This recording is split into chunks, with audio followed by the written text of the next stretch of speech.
which type of country India is. Is it a developed country or developing country or underdeveloped country?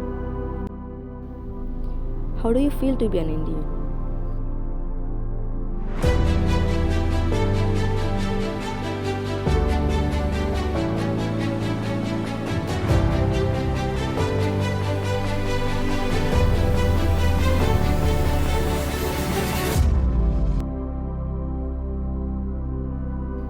I'm sorry to say this that the answers that you are giving are false.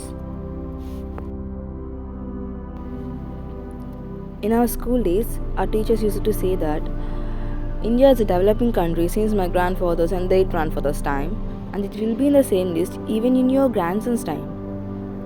And they would say that almost it is impossible for your generation to see India as a developed country. Firstly, what is a developed country? Keeping aside the topic of per capita income, HDI, GDP, etc., to be general, a developed country is a country which is self-efficient and had an ability to help others during their hard times, right?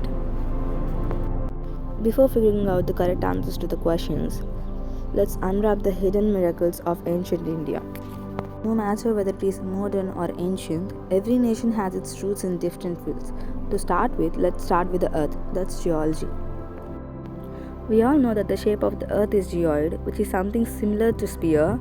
This had come to our awareness around 322 BC by Aristotle. But do you agree with the statement that our ancients know about the shape of the earth before thousands of years? In the Sanskrit language, which is known for its existence from more than 1000 years, earth is termed as Bhugol, which means like Bhu means earth and Gol means something which is similar to the sphere.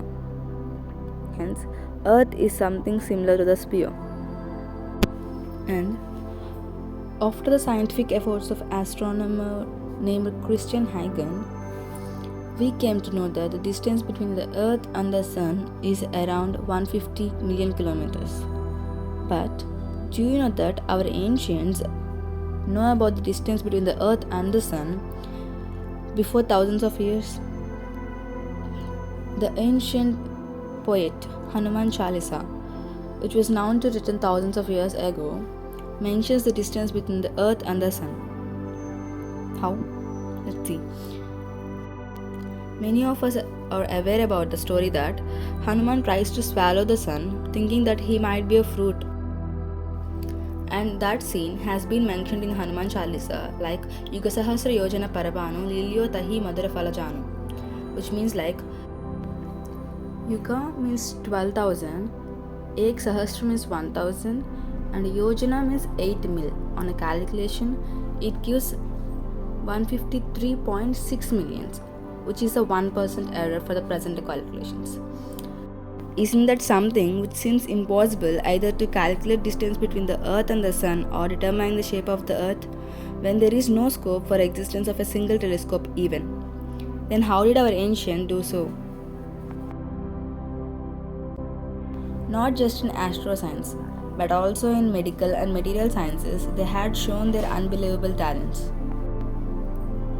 Nowadays, most of the Indians prefer foreign hospitals for advanced treatments. But do you know that India is the main source of medical services to the world once upon a time? Shishruta Maharshi, an ancient surgeon, in his book called Shishruta Samhita, he mentioned the tools that are used for surgeries. Surprisingly, the tools that he had mentioned are mostly similar to the present day tools. And Charaka Maharshi, in his book called Charaka Samhita, he mentioned the solutions for different problems with the help of roots, which is called Ayurvedic. And we all know the prostheses, which are the artificial body parts that are used instead for the handicapped persons. But do you know there is an existence of prostheses in India at the time of Rigveda?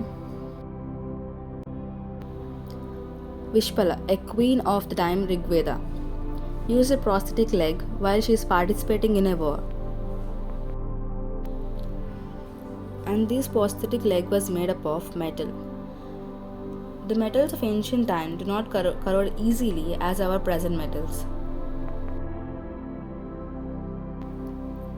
With these great personalities, there is another person who did nothing for India but a savior for several other nations during their medical threats. He is none other than Bodhidharma, who is termed as Damo and treated as a god in China, Japan, and other nations. He is the one who went from India to China and Japan to treat their medical hazards. He spent all his time in other nations because India is rich of medicines, medicos like him during that time. That's why he spent his time in other nations to help them out. Now, just think once, without any advanced technology, how did the India become a main source of medical services to the world once upon a time? In the field of mathematics, Shilabasutras, a book that was written by Baudhayana, which consists of mathematical formulas. There is a mention of Pythagoras' theorem in Shilabasutra's book. At present, we define Pythagoras' theorem as hypotenuse square is equal to sum of the squares of other two sides. But in Shilabasutra's book, it is mentioned as the diagonal of a rectangle produces by itself both the areas produced separately by its two sides. Not only Pythagoras' theorem, but also several other formulas had found its existence in the book of Shilabasutras written by Baudhayana Rishi. And this book is a perfect symbol to say that India was already upgraded when the other nations doesn't even start the process of getting upgraded. Then how did they do so without any advanced labs that we have at present? Not only this, surprisingly, ancient Indians had found the process of origin of life, which means the process of reproduction and the process of development of the fetus. And it is mentioned in the sculpture art of Sri Garbharakshambika Sameta Sri Mullaivana Nadar temple, which is located in Tanjavur, Kumbakonam Road. Coming to the field of technology, we all know that the battery was invented around 1800 by Alessandro Volta with the help of copper sulfate. But do you agree with the statement that there is battery in India around 4000 years ago? Agastya Samhita, a book written by Agastya Maharshi around 4000 years ago, mentions the formula for preparing a battery, and the size of the battery is just like a pot. In that book, he mentions the copper sulfate as a substance that is having the color similar to that of peacock neck, which is a copper sulfate. In addition to it, Vedic electricity, which means the existence of a bulb in India around 4000 years ago, which has been found in the Padmanabhaswamy Alayam. This bulb was made to electrified with the help of Agastya batteries. And the existence of this bulb in India has even noted in the sculptures of Japan. In an old temple, Japan has found a sculpture that is representing a bulb from India, which is similar to the one that is found in Padmanabhaswamy Alayam. Again, this information resulted in the same question, that is, without any advancement of lab equipment, even without labs, how did our ancients do so? The journey of figuring out solutions for these two questions, like which type of country India is and how do you feel to be an Indian, raised a new question in our minds, that how did our ancients made these inventions without any advancement in science and technology? If you think about all the topics that we have discussed till now, in your mind you will get answer for every question. Let me make it clear. I mentioned a common word for all our ancient scientists and eminent personalities. The word is Rishi or Maharshi. A word Rishi is mentioned for every scientist of our ancient time. Rishi, which is a perfect symbol to say that not physically but mentally. Rishi is a person who spends most of his time by meditating and maintaining peace and calm in their minds, which helps them to travel mentally, may not be by physically. Like he can travel into a smaller particle like atom by mentally, and that helped them to make these inventions like what's happening in the fetus and how it is getting developed. They may not travel physically to that particular investigation area, but they can travel mentally even to a smaller atom. To say it in one statement, our ancient Indians doesn't have a physical lab and physical equipment, but they have a mental lab and an equipment called as meditation. And it is the time to answer our main two questions. That is, which type of country India is and how do you feel to be an Indian? As I said, every developed country should be self-efficient and should have an ability to help others during hard times, right?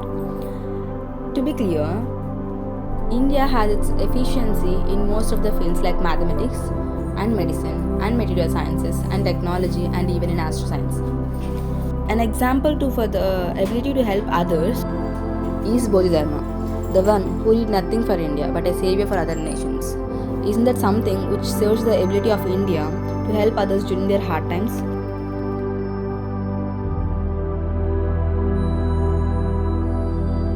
Hence, our India is self-efficient and had an ability to help others during their hard times. Now say India is a developed country or a developing country? To be clear, India is a developed country. But the sad part of the video is that to add a phrase to this statement, that is once upon a time. India is a developed country once upon a time, not now. We all lost the treasures of meditating and maintaining peace and calm in our minds. We are losing our control to handle our weapons, while other nations are becoming masters of using their weapons, like meditation and martial arts. To make it clear, martial art is an art that is learned from India to the China by the help of Bodhidharma. But surprisingly, they are getting masters in that, and no one can beat China at present day in martial arts. Not only in martial arts, but also in meditation. Indians lost the interest towards meditating. When it changes, the development situation of the nation changes. Only then it becomes a developed country. Till then, India is a developing country. To make it clear, India is not a developing country till from the starting, but it is a developed country once upon a time. And we change its position from the developed countries to the developing countries. And there comes the answer for the second question. How do you feel to be an Indian? Do you feel proud to be an Indian or responsible? For every Indian, it is important to feel responsible to put it back into the list of developed countries again. Now change the answer for your question. You should not feel proud to be an Indian, but also feel responsible to be an Indian to put it back India into a list of developed countries again. And the exact answers should be like, I am proud to reside in a country which is a developed one when other nations doesn't even start the process of getting developed. And I am responsible to put my nation in the list of developed countries again. Finally, an alert for every Indian. Take the responsibility and fulfill it. Join our journey of targeting and chasing the infinity.